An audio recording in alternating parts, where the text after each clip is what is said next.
ये समझ लो कि पहाड़ की चोटी पर से एक बर्फ का टुकड़ा टूटा, पहाड़ की चोटी पर एक बर्फ का टुकड़ा टूटा, क्या, एक बर्फ का टुकड़ा टूटा। ये जो बर्फ का टुकड़ा टूटना है, ये बर्फ का जो टुकड़ा टूटना है, ये तो है जीनर ब्रेकडाउन। Zener breakdown. अब ये टुकड़ा जब टूटा और नीचे की तरफ खिसला, तो इसने अपने साथ पूरा पहाड़ धकेल लिया। ये जो सारा बर्फ है, ये जो ढेर सारा बर्फ है, अ लॉट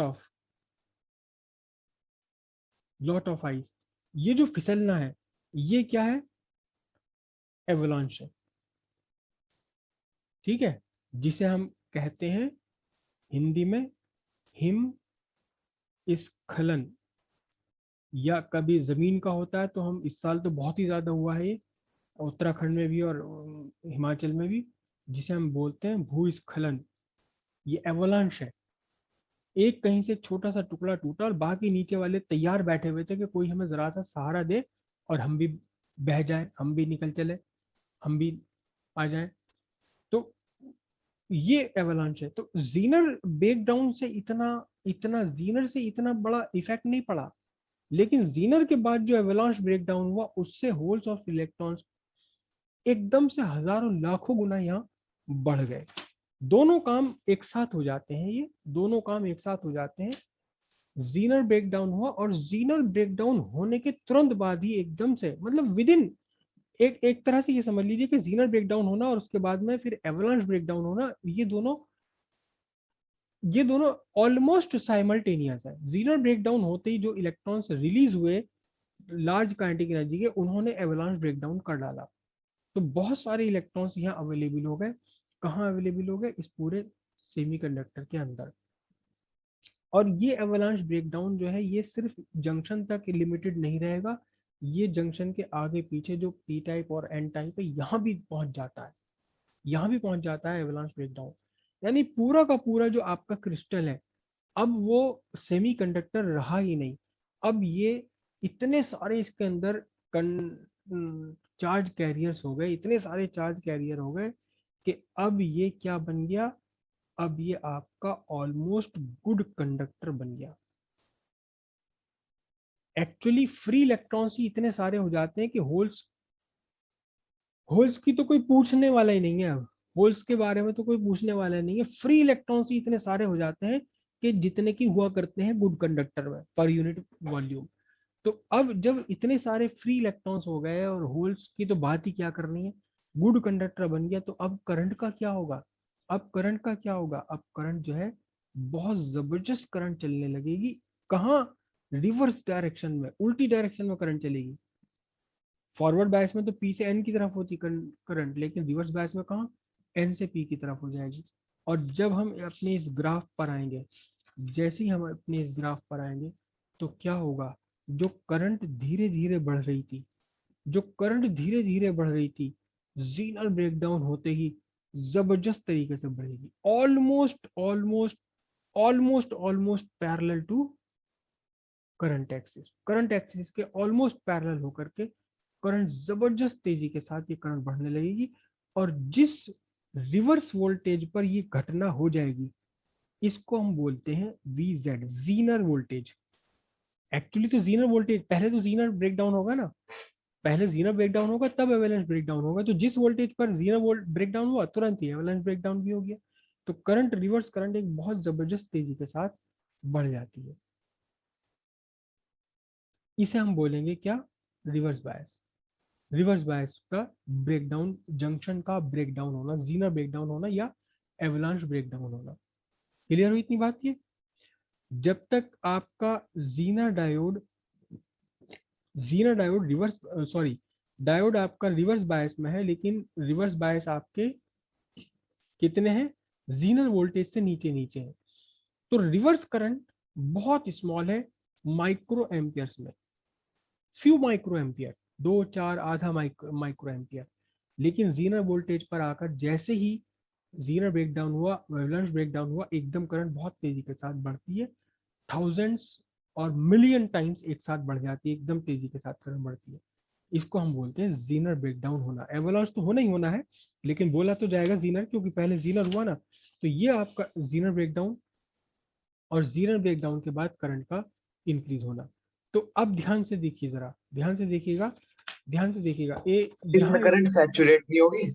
नहीं, सैचुरेट नहीं होगी ये कहीं सैचुरेट ही नहीं होती जा करके। अब क्योंकि अब तो अब ये गुड कंडक्टर बन गया। अब इसके अंदर इतने सारे फ्री इलेक्ट्रॉन्स, इतने सारे होल्स, और मतलब इतने सारे चार्ज कैरियर्स हो गए यहाँ, कि सैचुरेट होने का कोई मतलब ही नहीं है। सैचुरेट होने से पहले तो फट जाएगा, खराब हो जाएगा। सैचुरेट नहीं होती कहीं भी, रिवर्स करंट कहीं सैचुरेट ही नहीं हो पाती। इतनी भयंकर तेजी के साथ ये बढ़ती है, इसका तो बढ़ना ही नहीं रुक रहा कहीं पर भी। तो जब तक जीनर वोल्टेज के अंदर अंदर है, जब तक जीनर वोल्टेज के अंदर अंदर है आप, तो आपका जो डायोड है ये ऑफर करता है एक्सट्रीमली हाई रेजिस्टेंस, दोनों ही, डायनेमिक भी और स्टैटिक भी। क्योंकि किसी भी पॉइंट पर आप वोल्टेज और करंट का रेशियो लेंगे तो भी बहुत कम है, और डीवी बाय डी आर लेंगे तो भी वो बहुत कम है। स्लोप है ही नहीं इसमें कुछ भी। अब भी मैंने जो ग्राफ है अपनी कंजेशन से बचने के लिए बड़ा एंगल बना लिया, इससे भी छोटा एंगल बनता है, तो स्लोप कहाँ रहा है? कुछ भी नहीं रहा स्लोप। तो एक्सट्रीमली हाई रेजिस्टेंस ऑफर करता है almost almost almost almost non conductor, non conductor, almost non conductor की तरह बिहेव करने लगता है। लेकिन जैसे ही जीनर वोल्टेज से ऊपर हुए वोल्टेज, जैसे ही जीनर वोल्टेज से ऊपर हुए, यहाँ यहाँ ये ऑलमोस्ट ऑलमोस्ट बन जाता है गुड कंडक्टर, और वेरी लो रेजिस्टेंस ये ऑफर करता है, बहुत लो रेजिस्टेंस ये ऑफर करता है। दीजिएगा, अक्सर जो डायोड रिवर्स बायस में यूज किया जाता है वो जीनर वोल्टेज के नीचे नीचे यूज किया जाता है, यानी जीनर वोल्टेज के अंदर अंदर। जो कल मैं आपको डायोड दिखा रहा था उसका जीनर वोल्टेज जो है वो 1000 वोल्ट रखा जाता है। जीनर वोल्टेज कितना रखा जाएगा ये डिपेंड करता है उसके मैन्युफैक्चरिंग प्रोसेस पर, कि क्या बनाया है, कितना डोपिंग करी है। जो अम, जो नॉर्मल डायोड होते हैं उन नॉर्मल डायोड का जीनर वोल्टेज बहुत हाई होता है, यानी लगभग लगभग 1000 वोल्ट के आसपास। जो कल मेरे हाथ में डायोड था उसका 1000 वोल्ट होता है, IN4007 का नंबर है उसका, IN4007 डायोड का। और रिवर्स वोल्टेज, जीनर वोल्टेज है 1000 वोल्ट, यानी 1000 वोल्ट रिवर्स वोल्टेज लगा देंगे तो भी कोई खास करंट इसमें फ्लो नहीं होगी। एक्सट्रीमली हाई रेजिस्टेंस ऑफर करेगा, और ये ऑलमोस्ट ऑलमोस्ट नॉन कंडक्टर है, और करंट को अपने अंदर से पास नहीं होने देगा। लेकिन 1000 वोल्ट से ऊपर का अगर आपने लगा दिया वोल्टेज तो फिर ये गुड कंडक्टर बन जाएगा और बहुत लो रेजिस्टेंस ऑफर करेगा। अब देखना जरा ध्यान से, एक ही डायोड है, डायोड एक ही है, स्ट्रक्चर आपका एक ही है, एक ही डिवाइस है, लेकिन जब आप उसे फॉरवर्ड बायस में यूज कर रहे हैं, फॉरवर्ड बायस में यूज कर रहे हैं तो कहाँ यूज करते हैं हम? सैचुरेट रीजन में। सैचुरेट रीजन में क्या क्या करता है ये? लो रेजिस्टेंस ऑफर करता है, गुड कंडक्टर बन जाता है। और अपोजिट डायरेक्शन में जब आपने इलेक्ट्रिक फील्ड लगाया रिवर्स बायस दी से, तो रिवर्स बायस में जीनर वोल्टेज के अंदर अंदर क्या है? एक्सट्रीमली हाई रेजिस्टेंस है, ऑलमोस्ट ऑलमोस्ट ये नॉन कंडक्टर है। अब क्यों हमने सारी झंझटबाजी करी थी इन सेमीकंडक्टर्स को बनाने के लिए? क्यों झंझटबाजी करी थी? पहले के सिलिकॉन प्योर निकालो और फिर उसमें डोपिंग करो और ये करो और वो करो। एक सिंपल सी बात ये है कि आपके पास अगर एक कॉपर है, कॉपर का पीस है, कॉपर का पीस है, इसको आपने लगा दिया बैटरी से, पॉजिटिव टू निगेटिव, तो इसमें करंट का फ्लो बन जाएगा। This is the direction of current, of flow of current. ठीक है, उसके बाद आपने क्या करा? इसी कॉपर पीस से आपने बैटरी लगा दी, लेकिन अब बैटरी के टर्मिनल उलट दिए, बैटरी के टर्मिनल उलट दिए, तो क्या होगा? फिर से करंट का फ्लो बन जाएगा, लेकिन इस बार करंट का जो फ्लो होगा वो अपोजिट डायरेक्शन में होगा, कॉपर के इस पीस से। कॉपर को इस बात से कोई मतलब नहीं है कि करंट किस डायरेक्शन में चल रहा है। ये आपका जो नॉर्मल कंडक्टर है, कॉपर वॉपर जितने भी वायर है, दीज आर बाई डायरेक्शनल, दोनों डायरेक्शन में ये करंट का इक्वल फ्लो कर सकते हैं। जैसी करंट एक डायरेक्शन में होगी एग्जैक्टली वैसी ही करंट दूसरी डायरेक्शन में होगी, दोनों में कोई डिफरेंस नहीं, बाई डायरेक्शनल है। लेकिन लेकिन क्या है, देखना जरा ध्यान से, एक जंक्शन डायोड, एक जंक्शन डायोड को जब आप फॉरवर्ड बायस में रखते हैं, फॉरवर्ड बायस में रखते हैं, यानी पी टाइप को हायर पोटेंशियल पर, लो एन टाइप को लोअर पोटेंशियल पर, तो इसमें करंट का फ्लो इजीली हो जाता है। कहाँ, सैचुरेट रीजन में आप यूज कर रहे हो, है ना। Easy flow of current in forward bias, forward bias में तो करंट का इजी फ्लो हो जाता है। लेकिन इसी जंक्शन डायोड को जब आपने रखा रिवर्स बायस में, यानी कि एन टाइप पी टाइप को जोड़ दिया लोअर पोटेंशियल पर, एन टाइप को हायर पोटेंशियल पर जोड़ दिया, तो अब क्या है, ये no flow of current in reverse bias. यानी करंट, ये एक डिवाइस हो गई, ये एक कैसी डिवाइस हो गई, this becomes a uni directional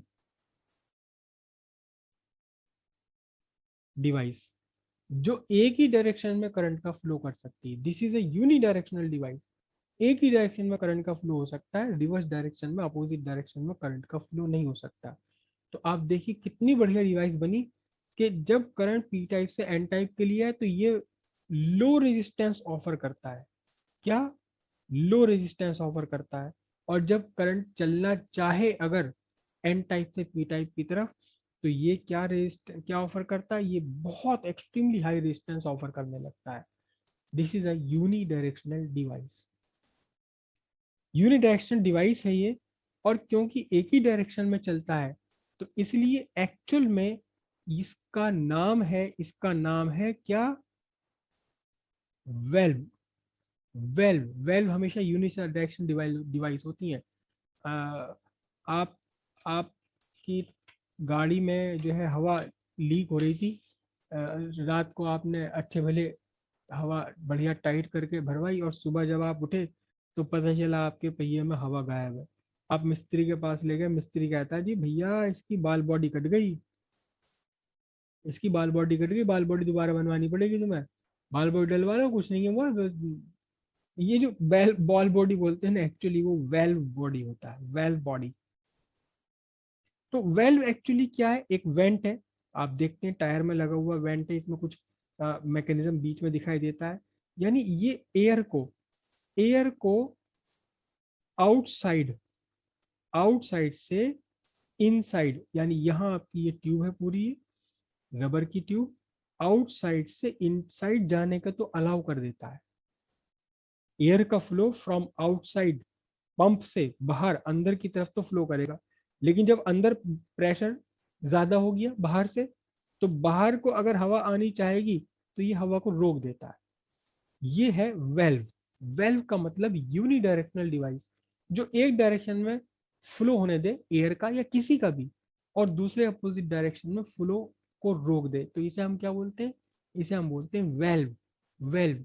तो अब ये जो आपका पूरा का पूरा जंक्शन डायोड है, ये जंक्शन डायोड एक्चुअली क्या बन गया, ये जंक्शन डायोड, जो जंक्शन डायोड है हमारे PN junction diode,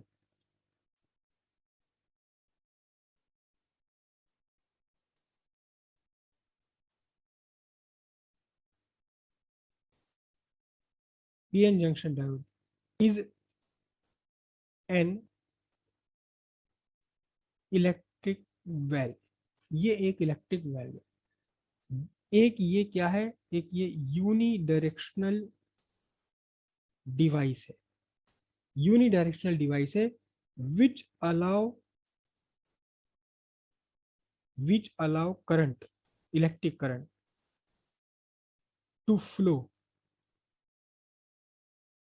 easily in forward bias, लेकिन do not allow current to flow in reverse bias. Reverse bias में आते ही करंट का ये रोक देगा, फॉरवर्ड बायस में करंट को ये आराम के साथ फ्लो करा देगा। यूनी डायरेक्शनल डिवाइस है जंक्शन डायोड, ये एक इलेक्ट्रिक वेल्व है ये। सर हम्म सर रिवर्स बायस में सर हम वो वाला करंट यूज क्यों नहीं करते जहाँ पे हाई करंट है, लो उसे भी यूज कर रेजिस्टेंस है? लेते हैं, उसे भी यूज करते हैं, स्पेशल टाइप ऑफ डायोड्स में उसे भी यूज करते हैं, उसे भी यूज करते हैं, उसका भी यूज होता है। लेकिन रिवर्स बायस में हम नॉर्मली हम हाई रेजिस्टेंस जोन में ही काम करेंगे। यहाँ आपने जो वेल्व बॉडी लगाई है अपनी ट्यूब के साथ में, क्यों लगाई है? आप चाहते हैं कि बाहर से पंप से हवा चली जाए ट्यूब के अंदर, लेकिन ट्यूब के अंदर जब प्रेशर बाहर के एटमॉस्फेरिक प्रेशर से कहीं ज्यादा है, तब भी आपकी जो ट्यूब के अंदर भरी हुई हवा है ये वापस ना आए। आप वापस आने से रोकना चाहते हो हवा को, एक एक डायरेक्शन में फ्लो आप चाहते हो, तो आप क्या यूज करेंगे? आप वेल्व बॉडी यूज करेंगे। तो सिमिलरली जब आप चाहते हैं कि डायरेक्शन अपोजिट डायरेक्शन में करंट का फ्लो ना हो, एक ही डायरेक्शन में करंट का फ्लो हो, अपोजिट डायरेक्शन में करंट का फ्लो ना हो, तो आप क्या यूज करेंगे? आप जंक्शन डायोड यूज करेंगे एज ए वॉल्व। बहुत सारी जगह होती है जहां आप करंट का रिवर्स डायरेक्शन में फ्लो नहीं चाहते, उससे प्रॉब्लम्स क्रिएट होंगी, या आपके कुछ से करना कुछ और चाहते हैं, हो कुछ और जाएगा, तो आप रास्ते में क्या डाल देंगे? एक वाल्व डाल देंगे ताकि रिवर्स करंट फ्लो ना हो पाए। चलिए। हाँ बिल्कुल सही। जैसे फोन की चार्जिंग है, मोबाइल की बैटरी की चार्जिंग है, बैटरी में अगर रिवर्स डायरेक्शन में करंट फ्लो होगी तो वो और बैटरी डिस्चार्ज हो जाएगी। बिल्कुल सही आपने एग्जाम्पल दिया, बिल्कुल सही एग्जाम्पल दिया आपने। क्या एग्जाम्पल? कि आपके एक फोन की बैटरी है, ये सिंपल फोन की एक बैटरी है, ठीक है, ये सिंपल फोन की बैटरी है, एक पॉजिटिव टर्मिनल एक नेगेटिव टर्मिनल। तो जब आप इसे चार्ज करना चाहते हैं तो आपने यहाँ पॉजिटिव से पॉजिटिव जोड़ना पड़ेगा सोर्स का, और निगेटिव से निगेटिव जोड़ना पड़ेगा, बैटरी के निगेटिव से सोर्स का निगेटिव आपको जोड़ना पड़ेगा। यह आपकी बैटरी है, सेल है, जिसे कि आप चार्ज करना चाहते हैं, इसे आप चार्ज करना चाहते हैं। तो नहीं, चार्ज करने से पहले हम समझे डिस्चार्जिंग प्रोसेस। डिस्चार्जिंग प्रोसेस में क्या है? आपने इसमें कोई रेजिस्टेंस या जो कुछ भी था लगाना था, ये आपने जोड़ दिया और करंट का फ्लो बन गया, इसके अंदर करंट का फ्लो बन गया रेजिस्टेंस के थ्रू। बैटरी बैटरी किस प्रोसेस में इस टाइम? बैटरी आपकी डिस्चार्ज प्रोसेस में है। लेकिन अगर आपने इसे चार्ज करना है तो इसमें रिवर्सिबल करंट, रिवर्सिबल रिएक्शंस होनी है। उन रिवर्सिबल रिएक्शंस के लिए आपको रिवर्स डायरेक्शन में करंट का फ्लो करना पड़ेगा। तो आपने सोर्स का पॉजिटिव लगाना है बैटरी के पॉजिटिव से, सोर्स का निगेटिव लगाना बैटरी के निगेटिव से, ताकि करंट अब रिवर्स डायरेक्शन में फ्लो। लेकिन बाय द वे आपका सोर्स ऐसा है जिसमें कि करंट बार बार बदल रही है, तो कभी तो चार्ज करेगा, कभी डिस्चार्ज करेगा, कभी चार्ज करेगा, कभी डिस्चार्ज करेगा, अल्टीमेटली सारा डिस्चार्ज हो जाना। तो अगर आप कहीं चाहते हैं कि करंट रिवर्स डायरेक्शन में ना चले, तो रास्ते में आपको क्या लगाना पड़ेगा? रास्ते में आपको इसके एक डायोड जोड़ना पड़ेगा। अभी हम डिस्कस करेंगे उस पूरी चीज को कि कैसे और कहाँ है ये।